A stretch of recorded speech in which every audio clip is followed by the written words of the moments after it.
sommes des habitants de l'agglomération spinalienne, mais avant tout nous habitons notre quartier, le Saulcerre, rive gauche ou encore le village de Dévillers. Et notre point commun, c'est un jour d'avoir fait le rêve d'habiter un véritable écoquartier, quitte à devoir pour cela transformer le quartier où nous habitons. Et pour ça, nous ne manquons pas d'idées, mais nous souhaitions aussi savoir ce qu'est un écoquartier en vrai et comment on y vit au quotidien. Alors nous sommes allés voir à Fribourg, ville allemande frontalière qui a la réputation d'être pionnière en matière d'écoquartier. Par ce film, nous voudrions vous raconter cette visite, mais aussi plus que cela. C'est l'intention dans laquelle nous avons entrepris à 30 ce voyage dans le cadre du comité de quartier du Saulcerre. Un samedi matin, nous arrivons donc à Fribourg que nous sommes impatients de découvrir.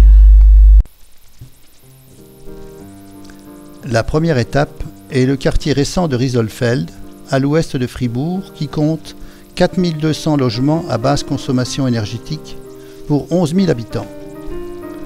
D'abord, nous sommes accueillis par M. Clemens Bach dans la maison de quartier gérée par l'association Kiosque, qui nous explique l'histoire et le fonctionnement du quartier. Au début, en 1996, l'association Kiosque s'est constituée avec des étudiants, dont M. Bach, qui est devenu aujourd'hui directeur de la maison de quartier. Dès le départ, l'association a proposé de petits services dans une roulotte, tels que la vente de journaux pour attirer les passants et parler du projet d'écoquartier. Aujourd'hui, un grand bâtiment a remplacé la roulotte, avec au rez-de-chaussée un restaurant et un café géré par des bénévoles du quartier, qui fabriquent et servent des repas le midi aux personnes âgées et aux jeunes à prix économique. Par ailleurs, la maison de quartier offre de nombreux services et animations. L'investissement des 140 bénévoles de Rieselfeld est impressionnant.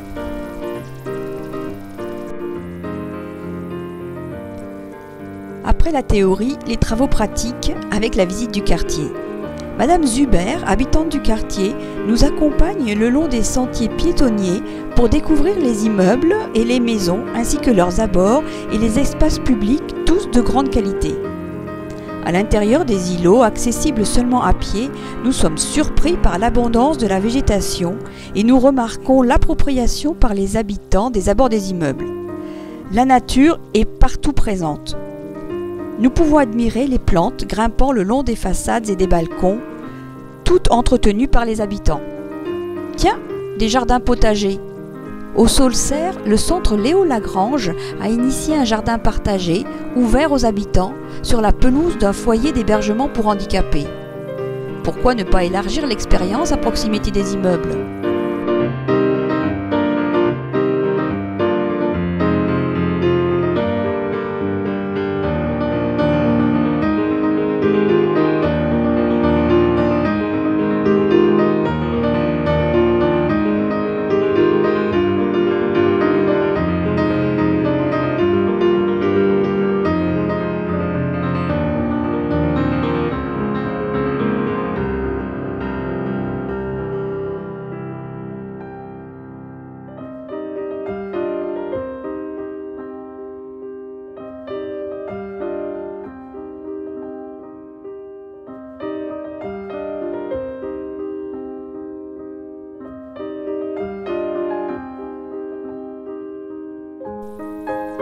Au-delà du quartier, ce sont directement les champs et les bois protégés par un statut de réserve naturelle.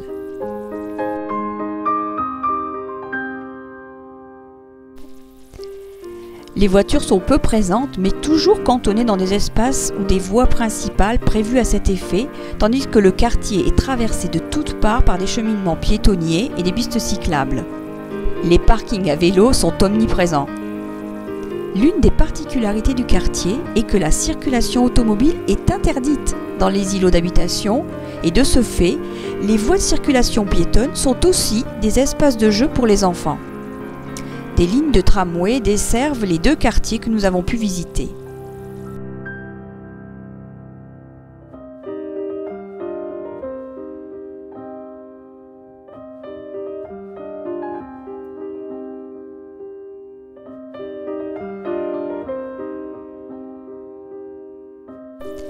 Cette salle de sport a été recouverte de pelouse pour conserver un maximum d'espace vert.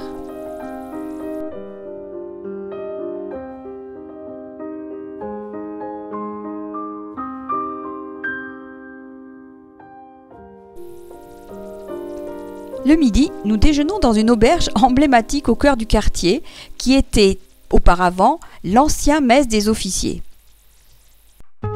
Dans le quartier Vauban, c'est une autre histoire qui nous est contée, par Armin Flal, où chacun a un droit de citer quelle que soit sa manière d'habiter. Au moment où l'armée française s'est retirée d'Allemagne, la ville de Fribourg a racheté les terrains. Un groupe d'étudiants a investi les lieux en demandant la création de logements dans les anciennes casernes. La ville a réhabilité les casernes en logements sociaux dont le mode de gestion a été confié à une coopérative gérée par les habitants.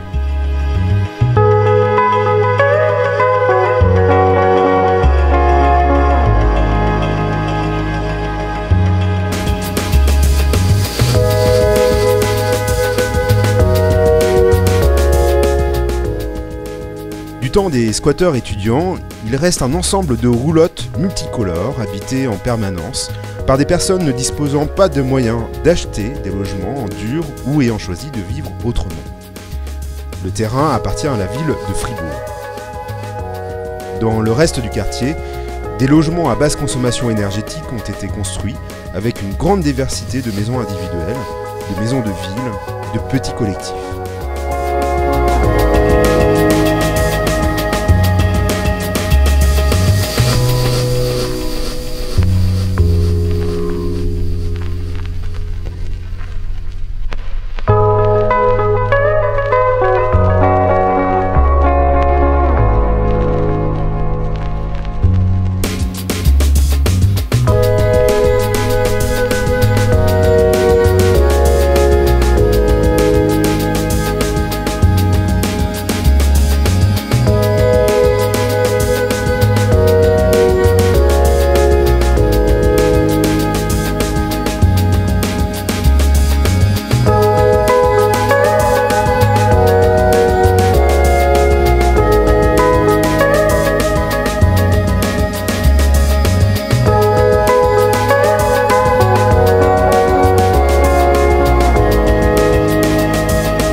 Nous rencontrons maintenant un groupe d'habitants qui ont réalisé leur immeuble en autopromotion à un coût plus économique que le prix du marché.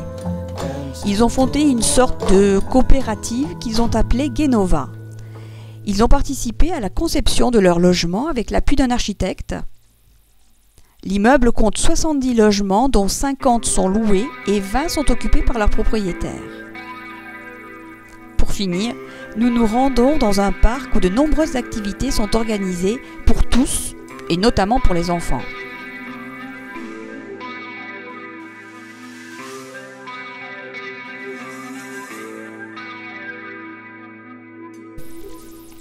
Nous voilà de retour dans le bus, où les discussions vont bon train sur nos impressions. Cela nous donne de nouvelles idées qui s'ajoutent aux projets déjà engagés. Les visites effectuées à Fribourg nous confortent dans l'idée que la transformation de nos quartiers existants en écoquartiers est vraiment l'affaire de chaque habitant. Chacun à son niveau peut y contribuer dans ses choix quotidiens. Nous adressons nos remerciements à tous ceux qui se sont impliqués dans l'organisation de ce voyage, notamment au syndicat mixte du SCOT des Vosges centrales qui a organisé ces visites dans le cadre de son plan climat-énergie.